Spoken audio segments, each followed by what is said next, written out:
Hey there, Agile Adventurer. Just a quick question. What if, for the price of a fancy coffee or half a pizza, you could unlock over 700 hours of the best Agile content on the planet? That's audio, video, e-courses, books, presentations, all that you can think of. But you can also join live calls with world-class practitioners and hang out in a flame war-free and AI slop-clean Slack with the sharpest minds in the game. Oh, and yes, you get direct access to me, Vasco, your Scrum Master Toolbox podcast. No, this is not a drill. It's the Scrum Master Toolbox membership. And it's your unfair advantage in the Agile world. So if you want to know more, go check out scrummastertoolbox.org/membership. That's scrummastertoolbox.org/membership. And check out all the goodies we have for you.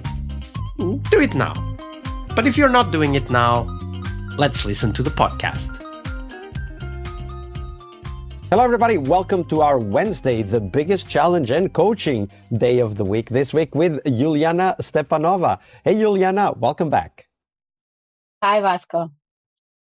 So Wednesday is the coaching and biggest challenge day. As Scrum Masters, our work happens in the middle of complexity. There's teams, stakeholders, organizations that are constantly changing. And that means that we're facing new and evolving challenges every single day. So it's important for us, ourselves as Scrum Masters, to practice the coaching conversation. And this is what me and Juliana are going to do now.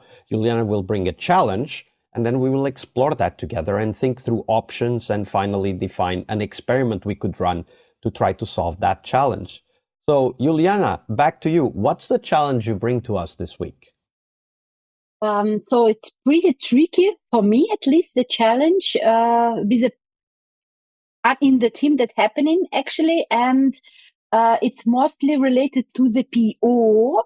And the challenge is, so it's normal for Scrum Master to work with PO, that PO don't want to be coached or do not hear the Scrum Master. And the behavior of the PO in somehow way is ruining the Scrum rituals and not supporting Scrum. The question is really how it could be managed or how it could be done with the different ways, with the different approaches probably. And here it will be really great to brainstorm what the possibilities are. If you need, I can give a little bit more context. Yeah, absolutely. So we'll go into that. And first, when you think about this particular challenge, let's explore a little bit of the context, but also why does it feel particularly challenging to you? Because, I mean, dealing with people is what we do every day, right? Like one could say PO is one stakeholder, but there are, I don't know how many in this particular context, but maybe there are 10 or 15 or whatever number of stakeholders. So we're dealing with everybody. So I would ask from that perspective, what do you think is making the interaction with this product owner specifically challenging for you as a Scrum Master? Really, if I'm thinking in this way, it's for me dependent on the line management. Because previously I have a chance to work on the line manager who is above, to ask him to support in this way to see how it will be solved. And in this particular case, we have really different line managers who are going up to the different departments who are not connected. So department of the people, let's say people department, it's Scrum Master, line management, and PO, it's product department. And people in product department, they are not connected at all. And this make it worse. So we have not aligned direction at this moment. You on mute? Oh, yeah, sorry. Yeah. So that's what I was going to say next, is this idea that when you talk about these different lines of reporting, it's not, I mean, for me, at least in my mind, the lines of reporting are just a circumstance. They are a constraint. But what you said at the end there is very important. So you feel that there's this difference in direction. Exactly. And how do you define that? Like, can you give an example of what that could mean in practice, like this difference in direction, now specifically between you as a Scrum Master and the product owner? It's mostly like product. It's normally they're trying so product direction. They're trying to push to make releases, to write a code in their sooner way, or to reduce the time and work more efficiently. But they try to cut everything that it's not necessary. And the people department would say support in Scrum and would like to keep it organized in the framework was chosen for this company. What could happen? PO not respect refinement and not come to refinement prepared, and start to prepare user stories directly in the refinement meeting, which can last 4 hours then. Okay. And of course, it will be cutted because it's waste of the time. From other side, if we are not have a refinement at all, productivity will not grow because team actually really have no idea what they need to do there. So do I get you right that you're feeling in this particular story that there's the product owner is focusing on something, whatever that is, we haven't discussed that, but the product owner is not taking into account what the team needs to perform. Like in this case, very practically, it would be, coming prepared to the refinement meeting and keeping the refinement meeting, because that's what allows the team to understand the requirements, be ready, and then implement things within the sprint. Is that what you're seeing? And additionally, so it's actually what I want to say. And additionally to that, the PO, it's really like, for me, it's the feeling that he thinks that he's most important person and everybody else can wait. So it's he's really overwhelmed. It's like a company problem that PO has so many stuff to do additionally that he has really no time to prepare to refinement. But from other side, to do it together with the team, it's not respecting the team, in my opinion. Because when we calculate the time of the team, like, 8 persons sitting in the refinement for 4 hours, it's like really a full week of the person working. Okay, so I want to go back to these different lines of reporting, because what you just said is very important. You initially said you felt that the product owner didn't respect the team, but you also just now said that you felt that the product owner was overly busy, overwhelmed with many responsibilities. So of course, assuming the product owner is part of the team, and this is now my assumption as I go into this next part, assuming the product owner is part of the team, then it would make sense for us to have a conversation in the team about how do we help the product owner, right? Like, there are things we can help the product owner get rid of, like, motivation, discussion, escalation, whatever. But then there are things we can't help the product owner get rid of. Maybe they are expected responsibilities for that person. But we as a team, meaning the product owner is inside the team, not outside the team, inside the team, we as a team can look for potential workarounds and solutions until the product owner finds the right balance between other responsibilities and helping the team. Have you tried discussing this with the product owner in the team? Like, how can we help the product owner have more time and have more preparation time for us? And so it's a good decision, good idea to solve this problem. This conversation is not accepted via PO because he is really proud of his role. And actually here again, about a little bit more context, it's like a newly born PO with no previous experience in the PO area, but product area. And he was really proud to get this role, and he was holding all his tasks. Do you feel that the team wants to help the PO, or do you feel that the team is just stepping back and letting the PO do their thing and, come late or come unprepared or whatever? Team was ready to help.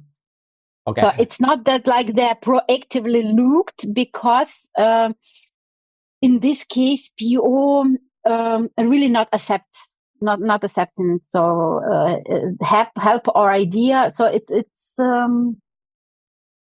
in this case, it's more like I know the best way. I will do it. Just wait till I will just wait manage for it. what? Was there like a follow up to that? Just wait for what? Till, for example, user stories will be prepared. Okay. Or till I will give you next direction. Okay, so now we need to decide: do we go into a standoff, right? Like, because that's a possibility within an organization. There are escalation mechanisms and chains of command and so on. Do we go into a standoff where the team can't work and just actively says that to the manager? We can't work. We have no user stories. Or do we try to cover for the lack of attention and time on the product owner? I'm hearing from you that what you're trying and what the team is trying is to kind of cover, accept the delays, and cover and hide from their own management the fact that they can't actually work on anything because nothing is ready to be worked on. Is that what is happening there? No, so they have stories, but the stories are not prepared in the way that it's efficient. And somehow I would say, so here I'm more guessing. I cannot answer this question directly because I really don't know. It's not about hiding. It's not about to protecting the team and not like getting information out, but they still believe that it could be solved in a team with a proper communication to the PO. Okay, so they believe that the PO will come around and be able to work in a way that helps the team succeed. Yes. Okay, so we are not at the state where the team would go into a standoff. We are more at the state of we would try different things, like, maybe help in a different way, like define a PO proxy inside the team that would work more closely with the PO, maybe go to meetings with them and so on. Is that an idea? Yeah, it's one of the solutions that could be done. And it's like, in this case, for me as a Scrum Master, I really believe that I can come over with the time to the PO, that he is listen what actually suggested the team or myself, and can act in this way and accept our help. And from other side, the idea is not to define the proxy in this way. I really don't like the proxy in Teams. It's not my style. But to engage more in the activities of the PO, to understand in which points, which kind of task can be done by other people, or to really say, no, it's not the part of the teamwork. It's not the part of the PO, to really support in their very care way, and not with a pushing, but to have on the backside a backup solution. Yeah, absolutely. Well, this is exactly where we now go and define an experiment. And that's what we would do next in this kind of coaching conversation, because it's really important to know what is the situation between the team and the PO. And if we are still in a collaborative stance, then we can look at multiple options that would increase that collaboration, perhaps just bandwidth, so more time together, or create enablers like the proxy, which is not a perfect solution, but it can be perfectly good as a temporary stopgap. So it's great to think about these options, because at the end, as you said, we also have to consider people's motivations. And if the PO is motivated to continue to work in this way, the team needs to then decide, okay, do we push the responsibility towards the PO and fail gracefully, right? Or do we take the responsibility and work together with the PO to try to get the PO closer to the team, more engaged with the team, and eventually more collaborative with the team, of course? For sure. And in this way, if we took the longer perspective, so escalation on the upper level, it's actually, it could be done, but it's not a good idea. because in the worst way, we will lose PO, and it's we don't know when we'll get another one, and the quality of the PO. And in the best way, we have a PO who really knows that we were escalating the problem outside the team. So the trust will be built then for years. And this way, my idea or my suggestion is to really try out in supportive way to build in the trust, really to encourage communication and to come to the solution as a team all together. This is like really win-win situation. Yeah, absolutely. Thank you for sharing that. It's a great conversation. Thank you for asking. It was a tricky question and tricky challenge, and I hope it will be better with the time. All right, I hope you liked this episode. But before you hit next episode, here's the deal. This podcast is powered by people like you, the members who wanted more than just inspiration. They wanted real tools and real connection to people who are practicing Agile every day. We're talking access to over 700 hours of Agile Gold, CTO level strategy talks, summit keynotes, live workshops, e-courses, deep dive interviews, books, and if you're into no estimates, we got the pioneers of no estimates in those deep dive interviews as well. Agile business intelligence, creating product visions, coaching your product owner courses, you name it. You'll get invites to monthly live Q&As with Agile pioneers and practitioners, plus a private Slack community, which is free of all of that AI slop you see everywhere, and of course, without the flame wars. It's a community of practitioners that want to learn and thrive together. It's the best place to connect with community and learn together. So if this podcast has helped you before, imagine what you will get from this podcast membership. So head on over to scrummastertoolbox.org/membership and join the community that's shaping the future of Agile. We have so much for you. So check out all the details at scrummastertoolbox.org/membership, because listening is great, it's important, but doing it together, that's next level. I'll see you in the community Slack. We really hope you liked our show. And if you did, why not rate this podcast on Stitcher or iTunes? Share this podcast and let other Scrum Masters know about this valuable resource for their work. Remember that sharing is caring.